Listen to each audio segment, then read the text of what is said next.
नहीं चाहिए कोई हेल्प चुम्बन नहीं चाहिए, बहुत हेल्प हो रही चुम्बन है। डॉक्टर साहब पे सब आ गए तमाशा देखने के लिए, वीडियो बनाने के लिए। हटिए आप लोग। आप बोल रहे हैं कि एम्बुलेंस भी नहीं दे रहे एम्बुलेंस हो, को मना कर रहे हैं क्या बोल रहे हैं? कि एम्बुलेंस नहीं मिलेगी, हम एम्बुलेंस बाहर से करिए, ये कह रहे हैं। खुद से लेके आइए। आप उससे लेके आइए। क्यों? और जो एक्सपायर हुए हैं वो गरीब घर से बिलोंग करते हैं, बिल्कुल बड़ा भाई थोड़ा वो दिमाग से मेंटेलिटी है। तो आप लोग खुद से कहाँ से लाएंगे बताओ एम्बुलेंस? सही। जिनके हाथ में शासन की कमान होती है, इनकी जिम्मेदारी होती है खतरों को दूर से देखकर उसको उगने से पहले, उठने से पहले समाप्त कर देना। ये जो आतंकवादी हैं, ये नक्सलवादी हैं, उनके पास शस्त्र और बारूद कहां से आता है? वो तो विदेश की धरती से आता है। और सीमाएं संपूर्ण रूप से आपके कब्जे में है। सीमा सुरक्षा बल आपके कब्जे में है। जो आपके कब्जे में है उसको तो संभालो, और जो विदेश से बारूद आता है, शस्त्र आते हैं, आतंकवादियों के पास पहुंच जाते हैं, उसको तो रोको।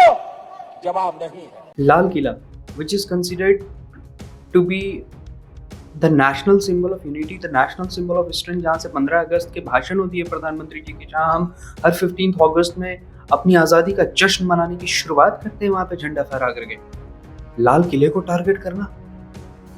लाल किले has been recognized as one of the most important UNESCO heritage sites in the world. The recognition was given back then in 2007. और यूनेस्को हेरिटेज बनने का मतलब अगर वॉर सिचुएशन भी होती है तो कोई दुश्मन देश, एनिमी कंट्री उस यूनेस्को हेरिटेज साइट पे हमला नहीं कर सकता है। It goes against the international law and regulations. आपकी हिम्मत कैसे हुई जिसने भी ये किया है, लाल किले पर हमला करना? और ये जो आंकड़ा गवर्नमेंट दे रही है ना 10 का, दैट इज नॉट ट्रू। वहाँ रेडी पटरी वाले, कोई पानी पूरी बेच रहा, कोई भेल पूरी बेच रहा, somebody coming from Bihar, from Jharkhand, from Chhattisgarh, from Madhya Pradesh, from Orissa, metro gate number 1 पे एक लाइन से रेडी पटरी वाली लगते हैं, they all have perished। उनको एम्बुलेंसेस नहीं मिल रहे थे यार, एम्बुलेंसेस खत्म हो गए थे, हॉस्पिटल की मजबूरी थी, they were asking the victims की अपने आप एम्बुलेंसेस करके आओ।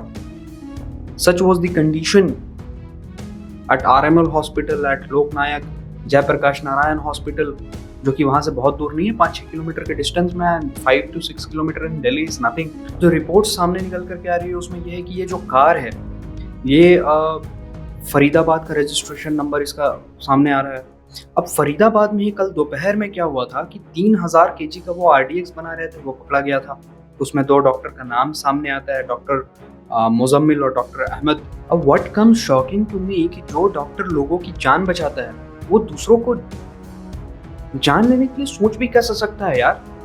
That too through RDX, and to take the lives of innocent people under the influence of what and for what? अभी ये बॉम्ब ब्लास्ट किसने किया ये अभी तक कंफर्म नहीं हुआ है, बट कनेक्शन एक फरीदाबाद से तो जुड़ता ही, क्योंकि गाड़ी जो है वो फरीदाबाद में रजिस्टर्ड थी और फरीदाबाद में दिन में ही 3000 kg के एक्सप्लोसिव्स, AK-47, ये सारी चीज़ें पकड़ी गई हैं। हो सकता है बहुत बड़े हंगामे को अंजाम देने की साजिश रची जा रही होगी, लेकिन चूंकि वो पकड़ा गया तो पैनिक में आकर के ये I-20 निकलती है वहां से। और मैं आपको बताता हूँ एक्चुअली ये कब कब ये गाड़ी निकलती है, कहाँ कहाँ से। Let me give you some data. तो ये गाड़ी सुबह 7:30 बजे एशियन हॉस्पिटल फरीदाबाद में देखी जाती है, और फिर 8:10 पे बदरपुर बॉर्डर पे ये देखी जाती है। 8:30 पे ओखला इंडस्ट्रियल एरिया के एक पेट्रोल पंप पे ये पेट्रोल लेते देखी जाती है, और 3:19 में ये लाल किला का जो परिसर है वहाँ की पार्किंग में ये पार्क कर दी जाती है। 6:30 बजे लाल किला के पार्किंग से निकलती है, गेट नंबर 1 मेट्रो स्टेशन के पास ये देखी जाती है, और 6:52 पे कार ब्लास्ट होता है। तो ये पैनिक में आकर के, चूंकि इनका एक्सप्लोसिव्स पकड़ा जा रहा था, ये पैनिक में आकर के यहाँ पे कार फोड़ दी। एक थ्योरी ये चल रही है, but it is still not confirmed. दूसरी चीज ये चल रही है कि एक सैफुल्ला नाम का कोई कमांडर है लश्कर तैयबा का, कुछ दिनों पहले उसने एक वीडियो रिलीज किया था और उसने कहा था कि जिस तरीके से हाफिज सईद के फैमिली मेंबर्स को इंडिया ने ऑपरेशन सिंदूर में मारा है, उसी तरीके से हम इंडिया में घुस करके मारेंगे, बांग्लादेश के थ्रू हमला करेंगे। एक थ्योरी ये भी आ रही है कि लश्कर तैयबा का हाथ हो सकता है इसमें। ठीक है, तो 2 थ्योरी ये सामने आ रही है। एक थ्योरी तो सरासर खारिज हो गई, जो कल तक लोग कह रहे थे, यानी कि जिस दिन अटैक हुआ उस दिन के रात तक कह रहे थे कि हो सकता है सीएनजी फटेगा, तो सीएनजी नहीं फटा। It is a planned terrorist attack, और कुछ लोगों का कहना है कि ये सुसाइड बॉम्बर्स का काम है, फिदाइन हमला है। But for what? अब ये जो I-20 गाड़ी है ये कई बार ना बिकी हुई है। तो अभी जो इसके करंट ओनर है सलमान, मोहम्मद सलमान, इनको हिरासत में ले लिया गया है, इनसे इन्वेस्टिगेशन की जा रही है। इनके जो पहले वाले ओनर थे वो पुलवामा के थे, अगेन पुलवामा कनेक्शन। और फरीदाबाद में जो एक्सप्लोसिव पकड़ा गया है उसका भी एक पुलवामा कनेक्शन मिला है। तो कहीं ना कहीं एक एंगल ये भी पुलिस लेकर के चल रही है कि ये पुलवामा कनेक्शन हो सकता है, वहां से इन्फिल्ट्रेशन हुआ होगा पीओके से, और आईएसआई के हैंडलर्स जो हैं इसको रेगुलेट कर रहे होंगे। तो अभी let's see what comes before us. अभी कोई श्योरिटी नहीं है, ना ही किसी टेररिस्ट ऑर्गेनाइजेशन ने इस चीज की जिम्मेदारी ली है। But my question is from the government of India.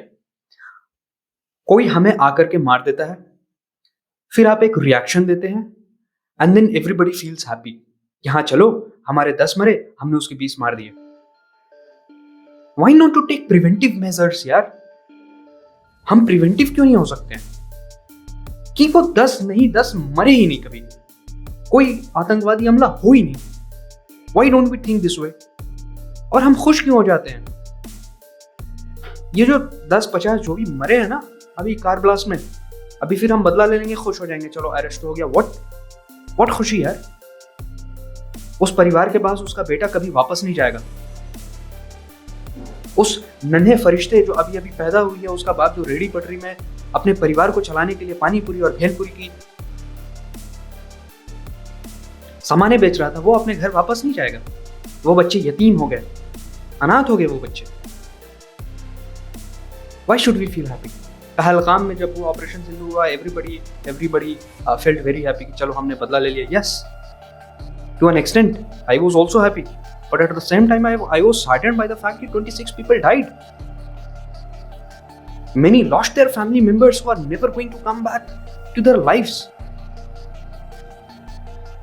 और इस चीज की अकाउंटेबिलिटी अगर किसी को लेनी चाहिए तो that is the government of India, and that is why I asked the questions from the government of India. Where are you?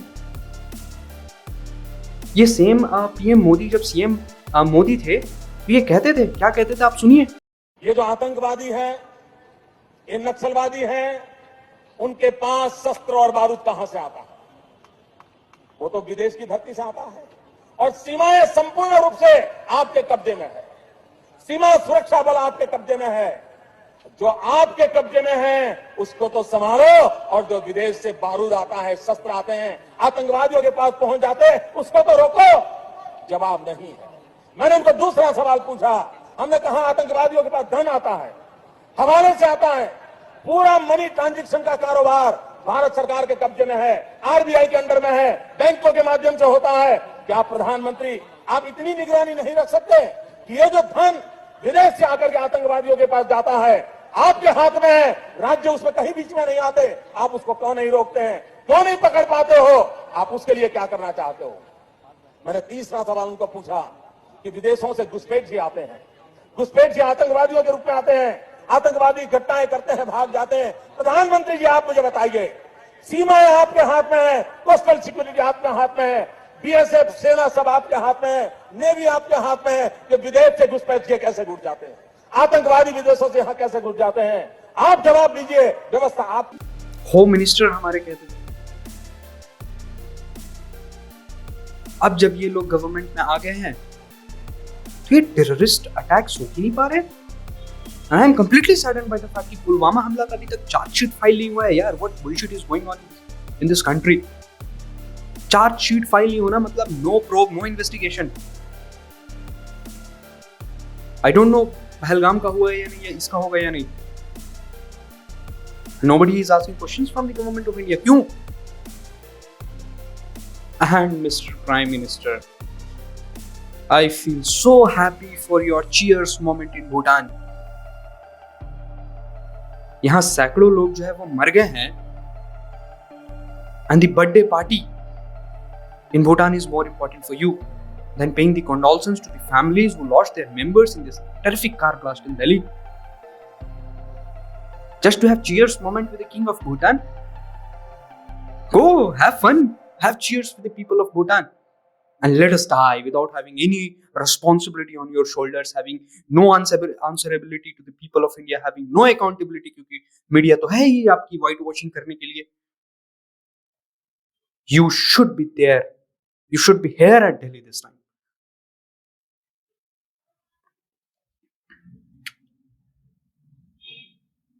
अभी देखते हैं आगे क्या होता है। जैसा भी होता है मैं इस पर वीडियो बना दूंगा, but I hope and I sincerely wish कि जिसने भी ये किया उसे डोंट वेट फॉर 2 years और 3 years, उनको कैद में रख के उनकी सुनवाई नहीं, डायरेक्ट कैच देम, हेरिंग करो, जैसे ही प्रूव होता है hang them out, that's all. एक बार प्रूफ हो गया फिर उसे कसाब के जैसे 4 साल तक बिरयानी और चिकन और मटन मत खिलाते रह जाना। And at least have some responsibility, sir. Have some responsibility when there is a terrorist attack in the country. Don't go out of the country to celebrate a birthday party. You are the prime minister of this country. You are accountable to each and every citizen of this country.